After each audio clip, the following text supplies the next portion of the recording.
जो OIC है उसने भी स्टेटमेंट जारी की है कश्मीर के हवाले से और ये 370 के हवाले से। OIC का प्रेशर, इंडिया ने गो कि उसको रिजेक्ट कर दिया और कहा कि हम नहीं मानते, और पाकिस्तान के जारी बात जो उनका मौकफ है, लेकिन at the end of the day मुसलमान दुनिया की तरफ से बयान आना, इंडिया इसको कैसे लेगा? कश्मीर के मुद्दे पर रोने चीखने वाले पाकिस्तान को इस्लामिक देशों के संगठन OIC का साथ मिल गया। पाकिस्तान की शह पर इस्लामिक देशों का संगठन कश्मीर विवाद पर कूद पड़ा है। याद रहे कि 5 अगस्त 2019 को इंतहा पसंद मोदी सरकार ने भारतीय आईन की शिक 370 के खात्मे का ऐलान किया था। ये मोदी सरकार के जेर असर जो भारतीय अदलिया है उसे इस इंतहा पसंदाना अमल के हक ही में फैसला देना था, तो आर्टिकल 370 का जो मसला है वो 4-4.5 साल तक लटकाए क्यों रखा? दुनिया को पागल बनाया जा रहा था, आंखों में धूल झोंकने के लिए किया जा रहा था सब कुछ। सुप्रीम कोर्ट ने यह कहा है कि जो सरकार ने 370 एब्रोगेट करा था, बिल्कुल ठीक करा था। It was a temporary provision. Pakistani media में मौत आ गई लोगों को, भाई पाकिस्तानी मीडिया में मौत आ गई, सर पकड़ के रो रहे हैं लोग, ये क्या हो गया, क्या हो गया।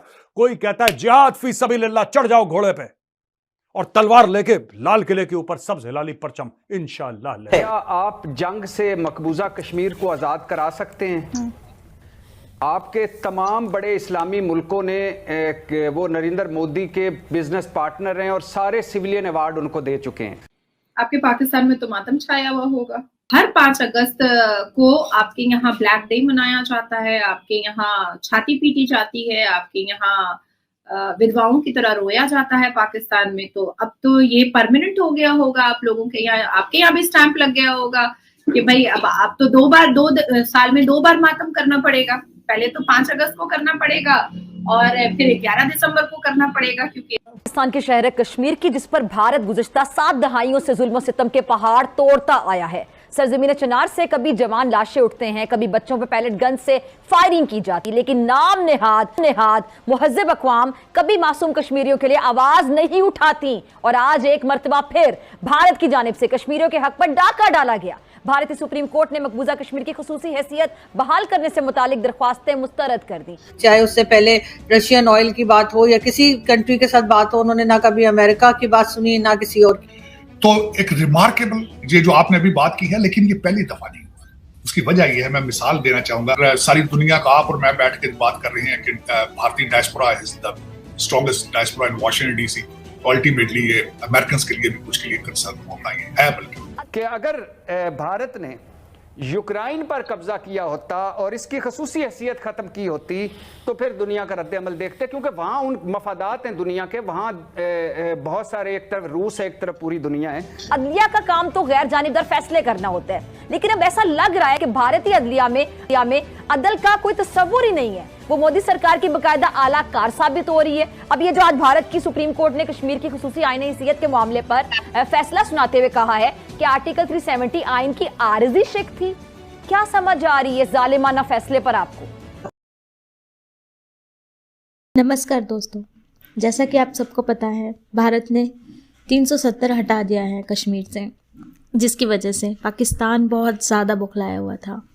और जब उसने अपनी जो हरकतें दिखाना चालू करी, उससे कोई काम नहीं बना उनका, तो उन्होंने OIC से डिमांड की कि वो भारत पे दबाव डाले और भारत को कश्मीर से 370 वापस लगाने के लिए या कश्मीर उनको देने के लिए दबाव बनाए। लेकिन भारत ने उनको भी बहुत ज़्यादा सुनाया, उल्टा उन पे ही दबाव बनाया कि आप होते कौन हो हमारे कंट्री में बोलने वाले। आप लोगों के कंट्री में OIC एक ऐसा ग्रुप है जिसमें 56-57 ग्रुप ऐसी कंट्रीज आती है जिसमें जो इस्लामिक हैं। वहाँ पे ज़्यादातर या तो राजतंत्र चलता है या फिर तानाशाही चलती है। और वो भारत को कैसे बोल सकते हैं, क्योंकि भारत एक लोकतांत्रिक देश है। यहाँ पे सबकी सुने जाती है, सबको, किसी के धर्म के नाम पे बढ़ावा नहीं है किसी भी चीज़ के लिए। यहाँ पे सभी को बराबर रखा जाता है। तो ऐसे लोग आकर भारत को कुछ भी बोल नहीं सकते, उल्टा भारत ने ही उनको सुना दिया। और इसकी वजह से पाकिस्तान को फिर से बेइज्जती ही झेलनी पड़ रही है, क्योंकि उनकी हरकतें ही ऐसी है कि बार बार वो अपने लिए ही गड्ढा खोदते हैं और उसमें खुद ही कूद जाते हैं। तो इसकी वजह से उन्हें तो बहुत ही ज़्यादा बेइज्जती झेलनी पड़ रही है। और दूसरी चीज़, आप ये सोचिए कि वो डिमांड कर भी क्यों रहे हैं कश्मीर की, क्योंकि उनके पास जो एरियाज़ हैं वो उन्हीं को फुलफ़िल नहीं कर पा रहे। उनकी जो जनता है वहाँ की, उन्हीं की जो बेसिक नीड्स है उनको फुलफ़िल नहीं कर पा रहे। तुम्हें नए एरिया चाहिए क्यों? तो चलते हैं पाक मीडिया की और देखते हैं उनका रिएक्शन इस पे। चलते हैं। लोग कह रहे हैं कि नहीं मोदी ये करता है, मोदी ये करता है, अब तो सारे मुसलमानों को भगा देगा। यही इनका बकवास जो है पाकिस्तानियों का। फिर पाकिस्तान कहते हैं कि पाकिस्तानी ये कहता है हम लोग इतने जाहिल क्यों हैं? कोई बताएगा पाकिस्तानी इतने जाहिल क्यों है? कोई बताएगा पाकिस्तान में इतनी गरीबी? क्योंकि तुम्हारा दिमाग गलत जगह है भाई। स्कूल जाओ, पढ़ाई लिखाई करो, दफ्तर जाओ, कामकाज करो, पैसे कमाओ, अपने बच्चों को पढ़ाओ। ये जिहाद फिहाद छोड़ो। मार मार के सुअर बना दिया इंडिया ने तुम्हारा, अभी तक तुम्हारे दिल से जिहाद नहीं निकल रहा। और सारे टीवी एंकर मोटे मोटे पेट लेके, इनके जो पैनलिस्ट आते हैं मोटे मोटे, ऐसे ऐसे गर्दनें ऐसी कि कोई उनको फांसी ना दे पाए।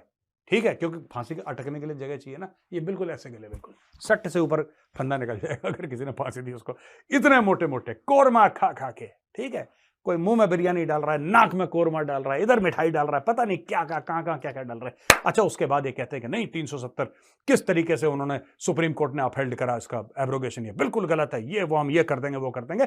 इनकी बकवास सुनना दोस्तों। मैं एक बात बताऊं आपको, नेटफ्लिक्स, अमेजॉन प्राइम, हॉटस्टार वॉटस्टार सब छोड़ो यार, सब छोड़ो। मैं बता रहा हूं सब बकवास है पाकिस्तान के आगे। जितनी एंटरटेनमेंट ये लोग provide, and they are having a major meltdown. ये पागल हो रखे हैं अभी पाकिस्तानी। आप जाके देखो इनका यूट्यूब में, इनके टीवी चैनल्स, ऐसे मुंह से झाग निकल रहा है इनके, इनको ऐसे मिर्गियां आ रही है, मिर्गियां जैसे। जूता सुंघाओ को यार इनको, पाकिस्तानियों को कोई जूता, मिर्गी में जूता ही सुंघाते हैं ना। क्यों प्रोड्यूसर साहब जूता सुंघाते हैं? प्रोड्यूसर भी हमारे ये कहते हैं हाँ साहब जूता तो सुंघाते हैं मिर्गी में। मेरा ही जूता ले जाओ लाहौर यार, 2-4 को सुंघा दो, ठीक हो। तो सबसे ज्यादा जाहिर है पैसे से फर्क पड़ता है। पैसा भी है उनके पास, तो मुझे नहीं लगता कि ओआईसी के किसी तरह के स्टेटमेंट से भारत की गवर्नमेंट को कोई फर्क पड़ने वाला है। बल्कि यही है कि जो बहुत से लोग कहते हैं कि जी ये जो अगली जंग होगी वो इस तरह से नहीं होगी कि जो टैंक या हथियारों के जरिए हिंदुस्तान पाकिस्तान की, वो ऐसा ही होगा कि डेवलपमेंट करके और अपना काम दिखाकर जो है भारत जो है वो बगैर गोली चलाए, बगैर कोई हमला किए ही जो है वो कश्मीर को जीत लेगा। ओआईसी वाले कुछ नहीं कर सकते। ओआईसी की बात का कोई इतना असर मेरा नहीं ख्याल कि इंडियन गवर्नमेंट लेगी।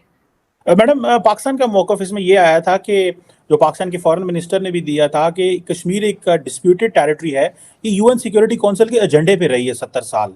ठीक है, तो जब एक इशू के ऊपर यूएन सिक्योरिटी काउंसिल का एजेंडा हो, अमेरिका हो, बरतानिया हो, यूरोपियन यूनियन हो, वो इसे एक बायलैटरल डिस्प्यूट कह रही है दोनों मुल्कों के दरमियान, तो हाउ कम इंडिया के अंदर उसके ऊपर यूनिलैटरली सिंगल हैंडेडली फैसला किया जाता है, जबकि इंटरनेशनल अदारों में तो वो एक डिस्प्यूटेड इशू है।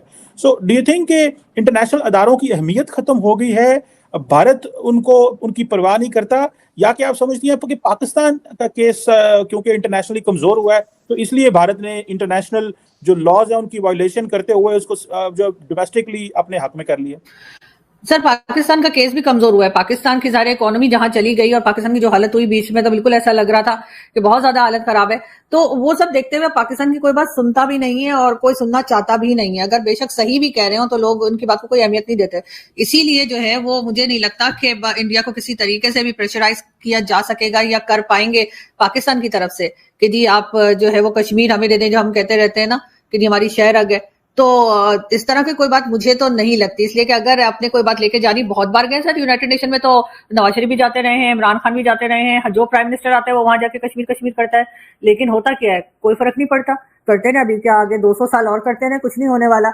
लेकिन सारी बात ये है कि अगर उन्होंने वहां पे डेवलपमेंट अपनी ज्यादा कर ली, जो अभी स्टार्ट हुई है बहुत ज्यादा कर ली, और यहाँ पे कुछ हुआ, हमारी तरफ के कश्मीर में कुछ ना हुआ, तो फिर और क्या मुंह लेकर जाएंगे यूनाइटेड नेशन में? वो कहेंगे अच्छा आपको ये कश्मीर भी दे दें ताकि आप उसका भी यही हल कर दें जो यहाँ पर किया है। यहाँ पे तो अगर आप कभी गए हो तो ना रोड्स ठीक है, ना बाकी कोई फैसिलिटी है, इंटरनेट भी नहीं चलता, मोबाइल सर्विसेज भी बंद हो जाती हैं। मैंने तो खुद एक वीडियो बनाई है जो कि मुझे कंपनी ने कहा था, जो मेरे साथ और भी कई लोग थे, कई जर्नलिस्ट थे जो कि यूट्यूब चलाते हैं, तो उन्होंने कॉन्टैक्ट किया था कि जी हमें टावर नहीं लगाने दे रहे, हमसे पैसे ज्यादा मांग रहे हैं। गवर्नमेंट की बात हो रही थी, उस वक्त इमरान खान की गवर्नमेंट थी। तो हमारे यहाँ तो ये सारी प्रॉब्लम्स हैं। उसके बाद हम कहते हैं कि जी हमें उधर का कश्मीर भी दे दें, यहाँ पे क्या कर लिया जो वो उसको लेके उधर कोई हम कारनामा दिखा देंगे। लेकिन बहरहाल इस वक्त भारत जिस पोजीशन पे है, अगर पाकिस्तान चाहे भी तो कुछ नहीं बिगाड़ सकता। अच्छा, तो ये मीन्स कि ये भारत की अपनी स्ट्रेंथ ज्यादा है, जो इंटरनेशनल लॉ के रिलेटेड जो आर्टिकल्स थे कश्मीर पे, वो तो अपनी जगह पे खड़े हुए हैं, उन पे ऊपर तो कोई नहीं, क्योंकि बैन अल-अक़वामी जैसे यूएस स्टेट डिपार्टमेंट ने इसको एक डिस्प्यूटेड टेरिटरी कहा हुआ है। सो जब ममालिक इसको डिस्प्यूटेड टेरिटरी कह रहे हो तो इंडिया उसको सिंगल हैंडेडली जो मर्जी करना चाहे, लेकिन it stands there wherever it is. ये तो जारी बात है, एक अपनी जगह पे चीज है। मैडम, इस ये जो अभी प्राइम मिनिस्टर मोदी ने किया और देन सुप्रीम कोर्ट ने इसको वैलिडेट कर दिया, आगे जारी बात है, भारत और पाकिस्तान में इलेक्शन आ रहे हैं, नरेंद्र मोदी तो बड़ी एक स्ट्रॉन्ग पोजीशन में नजर आ रहे हैं, नजर आ रहा है कि वो तो 3rd टाइम प्राइम मिनिस्टर होंगे। फ्रैंकली स्पीकिंग उन्होंने काम भी बड़े किए हैं, डिलीवर भी किया है उन्होंने जैसे कहते हैं ना कि दिन रात मेहनत की है, इसमें तो कोई शक नहीं है, अपना उन्होंने होमवर्क पूरा किया है। नवाज शरीफ अगर फॉर एग्जांपल आते हैं as a prime minister, do you believe के कुछ ना कुछ स्टार्ट हो सकेगा डायलॉग, इंगेजमेंट? जो इंडिया जिस लेवल पे पहुंच गया है, जिस मुकाम पे इंडिया कश्मीर के इशू को लेके चला गया है, पाकिस्तान के पास क्या चॉइस रहती है? क्या कर सकता है पाकिस्तान मैडम? मुझे नहीं लगता कि इंडिया कोई कंसेशन देगा कि इसको रिवर्स करे, सो एंड सो। अब तो सुप्रीम कोर्ट ने भी उसके ऊपर मोहर ठप्पा लगा दिया है। हमारे लोग बेशक बाहर जो मर्जी बातें कर रहे हो, बंद कमरे में तो यही कहते होंगे इसको रिवर्स कराना इज ए डिफिकल्ट जॉब। सो क्या ऑप्शंस रह जाती हैं फॉर एग्जांपल, आप समझती हैं आइंदा आने वाले वजीर आजम के पास? एज इट इज चलते रहें और चीजें डिस्कस करें, या आके इसको थोड़ा बैक बर्नर पर डाल दें? What do you make of that for Nawaz Sharif? कैसे एंगेज करेंगे मोदी साहब के साथ इन दीज सर्कमस्टांसेस? सर, अगर आपको याद हो तो जनरल बाजवा ने भी कहा था कि कश्मीर इशू को जो है 10-20 साल के लिए छोड़ दिया जाए और बाकी चीजों पे बात की जाए। मुझे लगता है नवाज शरीफ उसी लाइन पे चलेंगे, और नवाज शरीफ आ गए तो डेफिनेटली इंडिया के साथ टर्म्स बेहतर होंगे, बातचीत भी होगी, ट्रेड भी होगी। और ये बात एक नहीं, बहुत से लोगों ने मुझे कही है, और बहुत इंडिया पाकिस्तान दोनों साइड से ये बात की गई है कि बिल्कुल ऐसा होने जा रहा है और ऐसा ही होता हुआ दिखाई देगा।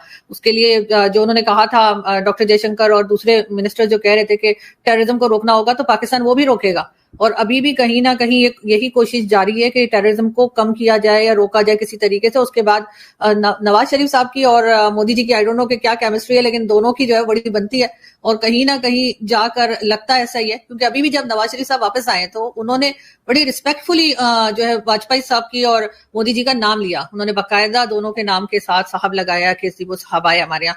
इमरान खान का लहजा और इमरान खान की बात आप सुन चुके हैं, वो किस तरीके से प्राइम मिनिस्टर का नाम लिया करते थे, इंडियन प्राइम मिनिस्टर का। तो ये एक बड़ा जरूरी चीज होती है कि आपकी बेशक जितना मर्जी आपकी नाराजगी चल रही हो या डिस्प्यूट चल रहा हो, जब आप किसी प्राइम मिनिस्टर का नाम लेते हैं, उनकी बात करते हैं, तो आप रिस्पेक्टफुली नाम लेते हैं। लेकिन इमरान खान के टाइम में अनफॉर्चुनेटली ऐसा नहीं था। नवाज शरीफ साहब ने आकर नवाज शरीफ साहब को लाया भी सुनाया इसीलिए गया है कि जो वो चौथी बार उनको लेकर आए हैं और कहा जा रहा है कि प्राइम मिनिस्टर बनाएंगे, तो उसमें एक एजेंडा जो उनको दिया गया है वो इंडिया का भी